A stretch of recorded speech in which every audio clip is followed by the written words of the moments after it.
Raundi i parë i finaleve të play-offit në kategorinë e parë të basketbollit për femra është mbyllur me festën e flamurtarit.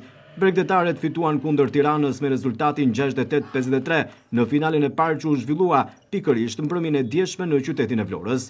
Të mbështetura nga publiku, vajzat e drejtuara nga Gim Dalipi e shfrytëzuan më së miri faktorin fush për të marrë avantazhin 1-0 në serinë e takimeve. Flamurtari e kontrolloi lojën nga fillimi deri në fund, ndërsa diferencën e bëri në pjesën e parë për të menaxhuar e përsi në fraksionin e dytë. Nëse do të flasim për periodat, ato u ndanë rezultatet 22-16 e para, 17-7 e dyta, në barazim 14-14 e treta dhe 15-16 perioda e katërt. Pas ndeshjes për televizionin 6+1 Vlora, drejtoria e klubit Shumë Sportësh Flamurtari Elona Sanaj u shpreh mjaft e kënaqur nga ky rezultat. U luftua shumë në mbrojtje. Shumë të sigurta në sulë me gabime të vogla, shkojmë të sigurt te ndeshja e dytë. Jemi me këmbë në tokë, kampionati s'ka mbaruar, duhet fitojmë 3 ndeshje, kemi fituar vetëm të parën. Faleminderit të gjithëve që erdhën sot për të mbështetur ekipin e Flamurtarit. Edhe trajneri i Flamurtarit Agim Dalipi nuk ishte se si të fshehte kënaqësinë e tij për rezultatin në favor të Flamurtarit në këtë ndeshje të parë të finaleve.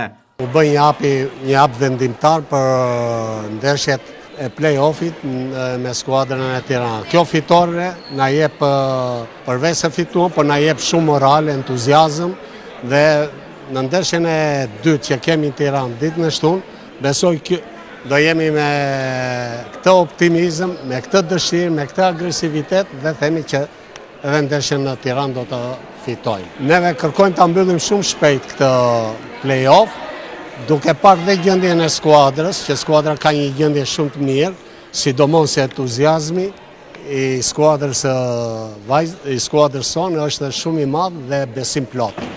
Besoj që megjithatë duhet të qëndrojmë me këmbë në tokë, se nuk është mbyllur. Janë edhe play-offi ka këtë që është me 5 ndeshje dhe mund të marri edhe për ters, po neve jemi të fokusuar me këmbë në tokë që neve do të tentojmë që edhe ndeshjen në Tiranë ta fitojmë. Për televizionin 6+1 Vlora ka dhënë intervistë pas ndeshjes edhe trajneri e Tiranës Mirza Alibegaj. Fitoi ekipi që luajti më mirë dhe ishte më mirë në fushë.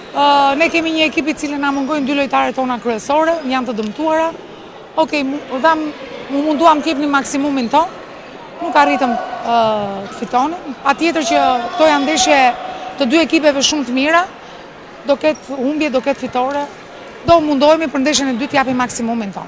Ndërkaq, më 18 prill do të jetë radha për finalen e dytë në kryeqytet, ndërsa ekipi që arrin numrin e 3 fitoreve shpallet edhe kampion. Flamurtari me këtë fitore të parë të arritur është në rrugën e dur për të arritur objektivin sezonal, shpalljen kampion në basketboll për femra.